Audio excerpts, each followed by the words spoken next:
സുഹൃത്തുക്കളെ, എല്ലാവർക്കും നമ്മുടെ പുതിയ വീട്ടിലേക്ക് സ്വാഗതം. ഇന്ന് ഞാൻ നിങ്ങളെ കാണിക്കാൻ വന്നിരിക്കുന്നത് ഒരു വീഡിയോ സ്മൃതീഷിനെ പറ്റിയാണ് കേട്ടോ. അതായത് വയനാട്ടിലെ ദുരന്ത ബാധിതരെ അധിക്ഷേപിച്ച, അവഹേളിച്ച സ്മൃതീഷൻ എന്ന് പറയുന്ന ആ ഒരു ജേർണലിസ്റ്റിനെ പറ്റി പറയാനാണ്. എന്താണ് സംഭവം എന്ന് ചോദിച്ചു കഴിഞ്ഞാൽ, ആ ഒരു വയനാട്ടിലെ ദുരന്ത ബാധിതരെ കളിയാക്കിക്കൊണ്ട് സ്മൃതീഷൻ കഴിഞ്ഞ ദിവസങ്ങളിൽ നടത്തിയിരിക്കുന്ന അന്തിച്ചർച്ചകളെ പറ്റിയൊക്കെ വലിയ വിമർശനങ്ങളും വലിയ പ്രതിഷേധമൊക്കെ ഉണ്ടാകുന്ന കാഴ്ചയൊക്കെ നമ്മൾ കണ്ടു. രാഷ്ട്രീയ പ്രവർത്തകരടക്കം എല്ലാ ആളുകളും, എല്ലാ മേഖലയിൽ വർക്ക് ചെയ്യുന്ന ആളുകളും ഈ ഒരു കാര്യത്തിനെ എടുത്ത് അലക്കുന്ന ഒരു കാഴ്ച നമ്മൾ കണ്ടല്ലേ. സ്മൃതി മാപ്പ് പറയണമെന്ന് പറഞ്ഞുകൊണ്ട് സൈബർ ഇടങ്ങളിൽ വലിയ രീതിയിൽ ക്യാമ്പയിനിങ് നടക്കുന്നു. അതേപോലെ തന്നെ സൈബർ ബുള്ളിങ് നടക്കുന്ന ഒരു സൈഡിൽ കൂടി അതിനെയൊക്കെ മുതലെടുത്തുകൊണ്ട് ചില ആളുകൾ വൃത്തികെട്ട ഫോട്ടോസ് ഉണ്ടാക്കി ആ സ്മൃതിയെ അവഹേളിക്കാനായിട്ട് ചില കാര്യങ്ങൾ ചെയ്യുന്നു. അതൊക്കെ എന്തായാലും ഒരു സൈഡിൽ നിൽക്കട്ടെ. അധിക്ഷേപം ഒരു പെണ്ണിനെതിരെയും ഒരിക്കലും ചെയ്യാൻ പാടില്ല. ഒരു പെണ്ണെന്നല്ല, ഒരുത്തനെതിരെയും ഒരാൾക്കെതിരെയും നമ്മൾ ചെയ്യാൻ പാടില്ല.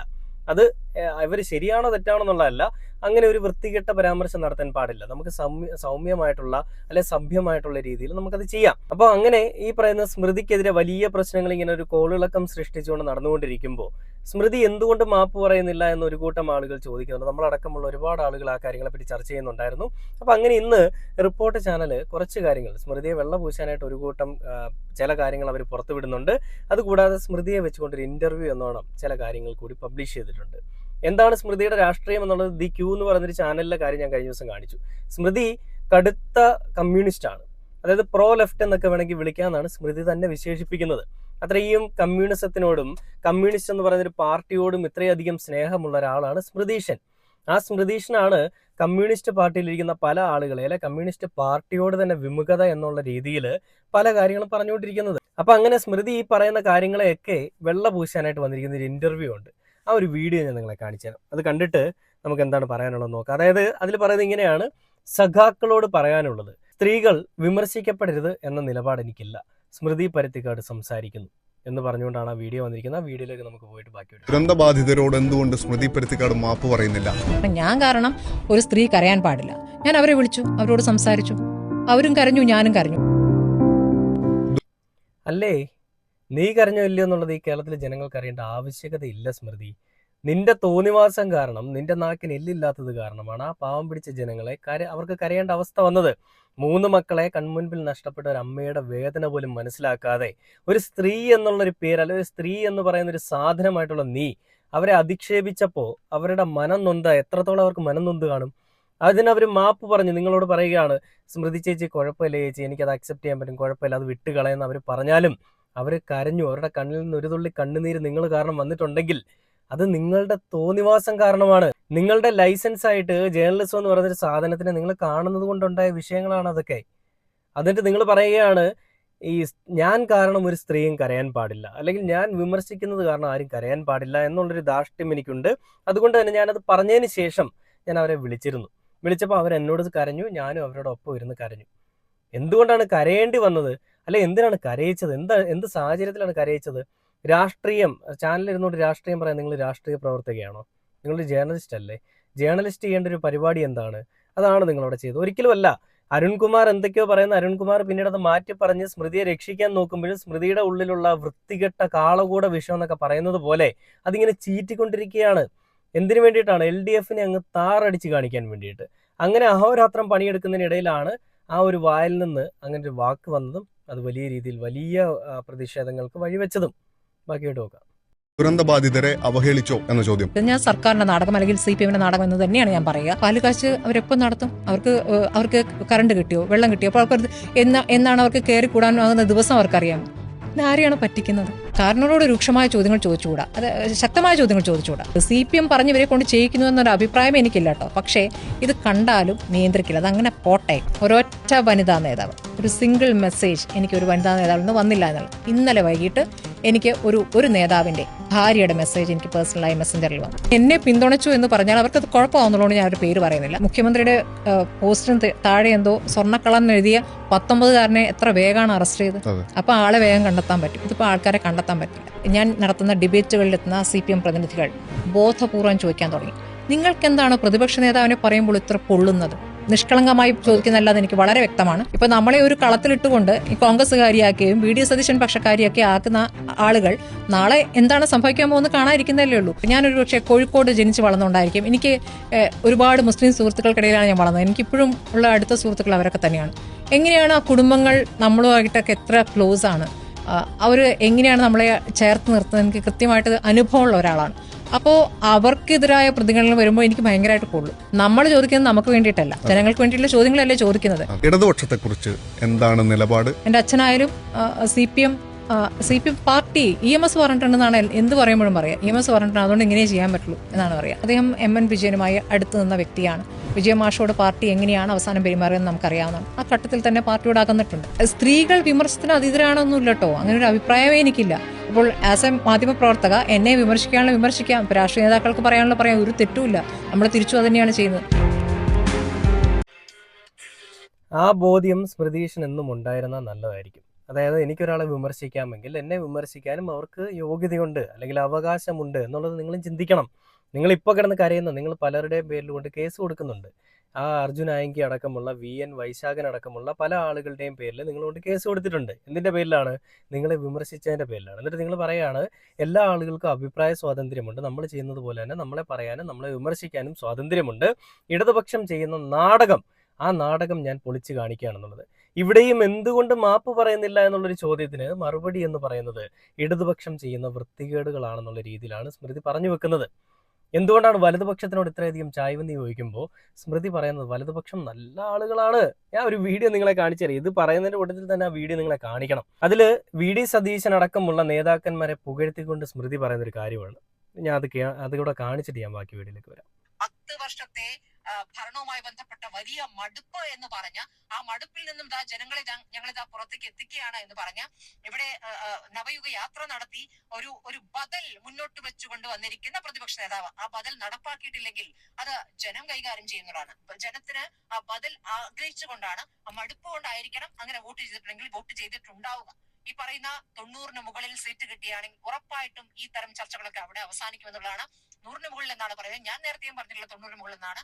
90 മുകളിൽ കടന്നു കഴിഞ്ഞാൽ ഉറപ്പായിട്ടും അത് പ്രതിപക്ഷ നേതാവിന്റെ റോള് വ്യക്തമാക്കുന്ന ഒരു പ്രധാനപ്പെട്ട ഘടകമായി തന്നെ അത് മാറുമെന്നുള്ളതാണ്. രമേശ് ചെന്നിത്തലയും VD സതീശനും KC വേണുഗോപാലൊന്നും മോശം നേതാക്കൾ എന്നുള്ളതല്ല.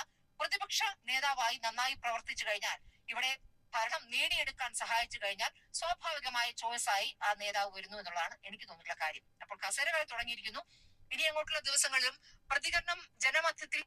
ഇനി വേറൊരു വീഡിയോ കൂടെ ഉണ്ട്. ഈ രാഹുൽ മാങ്കൂട്ടത്തിന്റെ വിഷയത്തിൽ പ്രതികരിച്ച VD സതീശൻ ജിയെ പറ്റി പറയുന്നത്, അതോടെ കണ്ടുപോക്കാം. തെരഞ്ഞെടുപ്പ് സമയങ്ങളിൽ വന്നിരിക്കുന്ന ചില സമ്മർദ്ദങ്ങളുണ്ടല്ലോ. ഈ രാഹുൽ മാങ്കൂട്ടത്തിന്റെ വിഷയത്തിൽ അദ്ദേഹം എടുത്ത നിലപാട് ഒറ്റയ്ക്കൊരു നിലപാടായി തന്നെ കരുതേണ്ടി വരും. ആ സമയത്ത് പല നേതാക്കളും അതിൽ ഉറച്ചൊരു തീരുമാനം പറയാതെയും മാറി മാറി നിൽക്കുമ്പോഴും അതിൽ ഇങ്ങനെ ഒരാൾ ഇനി വേണ്ട എന്ന തീരുമാനം സ്ത്രീപക്ഷത്ത് നിന്നുകൊണ്ട് തീരുമാനം എടുത്തത് VD സതീശനാണ്. അതിൽ അദ്ദേഹത്തിന് വലിയ നഷ്ടം, അദ്ദേഹത്തെ പിന്തുണയ്ക്കുന്ന പലരും മാറിപ്പോകുന്ന സാഹചര്യം കൂടി ഉണ്ടായിട്ടുണ്ട്. പക്ഷെ അതിൽ നിൽക്കുകയായിരുന്നു. ഇനി PV അൻവറിന് നിലമ്പൂരിൽ സങ്കടത്തോടെയാണ്, മനസ്സോടെയാണ് ആ തീരുമാനം. എന്തൊക്കെയാണ് സുനിൽ വായത്തോടെ വലിയ സങ്കടത്തോടെയാണ് ഒരു മിനിറ്റ് നിങ്ങൾ വാക്കുകളെ മനസ്സിലാക്കുന്നതിനുള്ള കുഴപ്പമാണെന്നേ. നെഞ്ചുപൊട്ടി തീരുമാനം എടുക്കുകയാണെന്ന് പറയുന്നത് അടുപ്പമുണ്ടായിരുന്ന ഒരു യുവ നേതാവ്, കൂടെ കൊണ്ടു നടന്നിരുന്ന യുവാവാണ്. അദ്ദേഹത്തിന്റെ പ്രവർത്തികൾ എന്താണ് എന്ന് ഒരു പെൺകുട്ടി വന്ന് പറഞ്ഞ ഘട്ടം മുതൽ അദ്ദേഹം അത് പരിശോധിക്കുകയാണ്.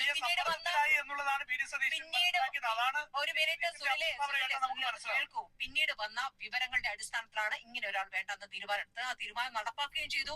പാർട്ടിയിൽ ഇല്ലാത്ത രൂപത്തിലേക്ക് ആ തീരുമാനം പിന്നീട് പാർട്ടി മുഴുവൻ അംഗീകരിക്കുന്ന രൂപത്തിലേക്ക് അത് വന്നു എന്ന് മനസ്സിലാക്കണം. കോൺഗ്രസ് ആ പാർട്ടി ആ രൂപത്തിലേക്ക്, സ്ത്രീപക്ഷ നിലപാടിലേക്ക് പാർട്ടി വന്നു എന്നുള്ള ഏറ്റവും ശുഭതാർക്കമായ കാര്യമായിട്ടാണ് ഞാൻ കാണുന്നത്. അതിലേക്ക് എത്തിക്കുകയായിരുന്നു. അടുത്തത് PV അൻവറിന് നിലമ്പൂർ കിട്ടിയില്ല എങ്കിൽ PV അൻവർ പറഞ്ഞത് നമുക്ക് ഓർമ്മയുണ്ട്. ചില സമയത്ത് അദ്ദേഹത്തിന് കൺട്രോൾ ഇല്ലാതെ പ്രതികരിക്കുന്നതും ഈ പറഞ്ഞ പിണറായി വിരുദ്ധ പ്രതികരണം നടത്തുന്നതോടൊപ്പം തന്നെ VD സതീശനെതിരായും പ്രതികരണം നടത്തിയിരുന്നു. പിന്നീട് ബേപ്പൂരിലേക്ക് മത്സരിക്കുന്നത് എങ്ങനെയാണ്?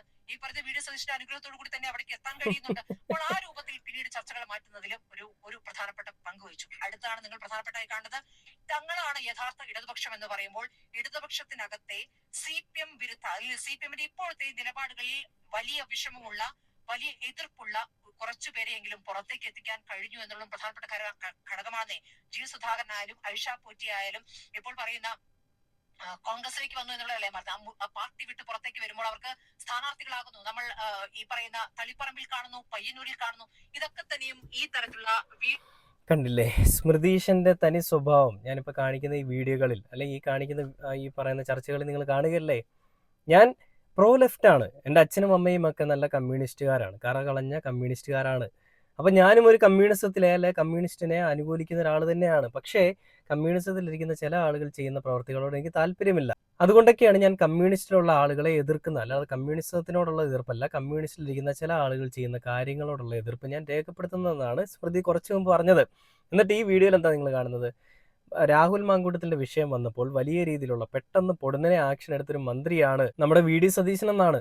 അപ്പോൾ അടുത്തിരിക്കുന്ന ഒരാൾ വലിച്ചു കീറിക്കൊണ്ട് പറയുന്നുണ്ട് വലിയ കടുത്ത മാനസിക സംഘർഷത്തിലാണ് ആ തീരുമാനം എടുത്തതെന്നുള്ളത്. അപ്പം അങ്ങനെ ആ രാഹുൽ മാങ്കൂട്ടത്തിന്റെ വിഷയത്തെ പറ്റി ചോദിക്കുകയാണെങ്കിൽ അതിപ്പോൾ എവിടെയാണ് സ്മൃതീഷ നിൽക്കുന്നത്? നിങ്ങളുടെ ജ്യേഷ്ഠനായിട്ടുള്ള സതീശനും പറയുന്ന കാര്യങ്ങൾ മാത്രമാണോ ഈ നാട്ടിൽ നടന്നുകൊണ്ടിരിക്കുന്നത്? കോടതിയുടെ മുൻപിൽ തെളിവുകൾ കിട്ടിയിട്ടുണ്ടോ? അല്ലെ കോടതി എന്താ പറഞ്ഞത്? അതിന് തെളിവുകൾ വരുന്നത് വരെ അയാളെ കുറ്റം പറയാൻ പാടില്ല എന്നുള്ളതാണ്. അയാൾ ഇപ്പോഴും നല്ല രീതിയിൽ ഇറങ്ങി നടക്കുന്നില്ല. എന്നിട്ട് നിങ്ങൾ പറയുന്ന വി ഡി സതീശൻ ആദ്യമേ ഈ കാര്യം വന്നപ്പോഴേ ഒഴിവാക്കി. എന്തിന്റെ പേരിൽ ഒഴിവാക്കിയത്? സതീശൻ ജിക്ക് മുഖ്യമന്ത്രി ആവണം, ആ ഒരു ചെറിയ ഒരു ന്യൂ ബ്ലഡ്, തിളയ്ക്കുന്ന യുവരക്തം എന്നൊക്കെ പറയാൻ പറ്റുന്ന രീതിയിൽ രാഹുൽ മാങ്കൂട്ടം വളർന്നു വന്നപ്പോൾ ഒതുക്കാൻ വേണ്ടി കണ്ടുപിടിച്ചൊരു മാർഗം അതായിരുന്നു പെണ്ണുവിഷയം. ആ പെണ്ണുവിഷയം എടുത്തുകൊണ്ട് എത്രയെത്ര പെണ്ണുവിഷയങ്ങളാണ് വന്നത്. വി ഡി സതീശൻ അതിന് ശേഷം രാഹുൽ മാങ്കൂട്ടത്തിനെ കണ്ട് കൈ കൊടുക്കുന്നതൊക്കെ നമ്മൾ കണ്ടായിരുന്നു അല്ലേ. അപ്പം ഇങ്ങനെയൊക്കെയുള്ള വിഷയങ്ങളിലെല്ലാം രാഹുൽ മാങ്കൂട്ടത്തിനെ അടക്കമുള്ള ആളുകളെ കരിവാരി തേച്ചുകൊണ്ട് സ്മൃതി സംസാരിക്കുമ്പോൾ സ്മൃതിയാണ് കോടതിക്ക് മുകളിൽ എന്നുള്ളൊരു ധാരണയോടുകൂടി, അല്ലെങ്കിൽ അങ്ങനെ ചിന്തിച്ചുകൊണ്ടാണ് സ്മൃതി പല കാര്യങ്ങളും പറയുന്നത്. ഈ നാട്ടിലെ കോടതിയും നിയമ സംവിധാന വ്യവസ്ഥയും ഒന്നും സ്മൃതി അല്ല. സ്മൃതി, നിങ്ങൾ വെറും ഒരു ജേർണലിസ്റ്റ് മാത്രമാണ്. നിങ്ങൾ തന്നെ പറയുന്നുണ്ട് ജേർണലിസം എന്ന് പറഞ്ഞാൽ നമ്മൾ വിമർശിക്കുകയാണ്. എന്നാൽ നിങ്ങൾ ഒരു പക്ഷം നിന്നുകൊണ്ട് ഒരാളെ മാത്രമാണ് വിമർശിക്കുന്നത്. ഒരിക്കലും നിങ്ങൾ ഏകപക്ഷീയമല്ലാതെ നിങ്ങൾ സംസാരിക്കുന്നില്ല. എല്ലാം ഏകപക്ഷീയമായിട്ട് സംസാരിക്കുകയാണ്. ശരിക്കും ഏകപക്ഷീയമായിട്ട് സംസാരിക്കുന്ന അല്ല ജേർണലിസം. അല്ലെങ്കിൽ നിങ്ങൾ ഒരാളെ മാത്രം പോയിന്റ് ഔട്ട് ചെയ്ത് സംസാരിക്കുന്ന അല്ല ജേർണലിസം. ശരിക്കുള്ള ജേർണലിസം എന്താണെന്നുള്ളത് കൂടെ ഇരിക്കുന്ന ആളുകൾ ചെയ്യുന്നത് കണ്ടു പഠിക്കുക, അല്ലെങ്കിൽ മറ്റുള്ളവർ എന്താണ് ചെയ്യുന്നതെന്ന് കണ്ട് കേട്ടൊക്കെ പഠിക്കുക. അല്ലാതെ ഒരു പാർട്ടിയെ മാത്രം കുറ്റം പറഞ്ഞുകൊണ്ട്, ഒരു പാർട്ടിയെ മാത്രം പൊക്കി പറഞ്ഞുകൊണ്ട് വരുന്നത് അത് ശരിക്കും ജേർണലിസം അല്ല, രാഷ്ട്രീയമാണ്, പൊളിറ്റിക്സ് ആണ്. പൊളിറ്റിക്കലി ഉള്ള ആ ഒരു സമ്മർദ്ദത്താൽ ചെയ്തു പോകുന്ന ചില കാര്യങ്ങളാണ്. ഇതിന് നിങ്ങൾക്ക് മാസക്കൂലിയാണോ ദിവസക്കൂലിയാണെന്നൊക്കെ ഞങ്ങൾ ചോദിക്കേണ്ടി വരും. എന്തായാലും ജനങ്ങൾ അതിനുള്ള മറുപടി തരും. വയനാട്ടിലെ ജനങ്ങളോട് പറഞ്ഞ കാര്യങ്ങളിൽ ലെവലേശം ഒളുപ്പുമില്ല, വിഷമവുമില്ലാതെ ഇപ്പോഴും വന്നിരുന്ന് മെഴുകുന്ന ആ ഒരു സ്മൃതീഷിനെയാണ് നമ്മളിവിടെ കാണുന്നത്. എന്തായാലും ചേട്ടനെ പോലെ തന്നെ അനിയത്തിയും എല്ലാ കാര്യങ്ങളും ഒരു നാണവും മാനവും ഇല്ലാതെ ചെയ്തുകൊണ്ടിരിക്കുന്ന ഒരു കാഴ്ച. ഏത് ചേട്ടനാണ് ഏത് അനിയത്തിയാണെന്ന് നിങ്ങൾക്ക് എല്ലാവർക്കും മനസ്സിലായി കാണും അല്ലേ, സ്മൃതീഷൻ. അപ്പോൾ അതാണ് സംഭവം. ശരിക്കും ഇവർ ആർക്കോ വേണ്ടിയിട്ട് പണിയെടുക്കുന്നത്, ആർക്കു വേണ്ടിയിട്ടല്ല, കുങ്ങികൾക്ക് വേണ്ടിയിട്ട് പണിയെടുക്കുന്നത്. ഒരു കൊങ്ങിണി ചേച്ചി. എന്തായാലും ഈ കാര്യങ്ങളൊക്കെ എന്തായിരുന്നുവെന്നും വയനാട്ടിൽ എന്താണ് നടന്നുകൊണ്ടിരിക്കുന്നതെന്നും ഒക്കെ ഉള്ളത് അവിടുത്തെ ജനങ്ങൾ തന്നെ പറയുന്നുണ്ട്. അതിനിടയ്ക്ക് നമുക്ക് ഈ സ്മൃതീഷന്റെ മെഴുകലുകളൊന്നും കാണേണ്ട ആവശ്യകതയില്ല.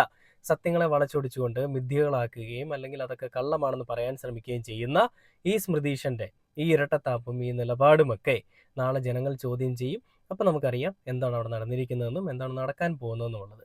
എന്തായാലും വരും ദിവസങ്ങളിൽ പുതിയൊരു വീഡിയോ ആയിട്ട് കാണുന്നത് വരെ ഓക്കെ ബൈ.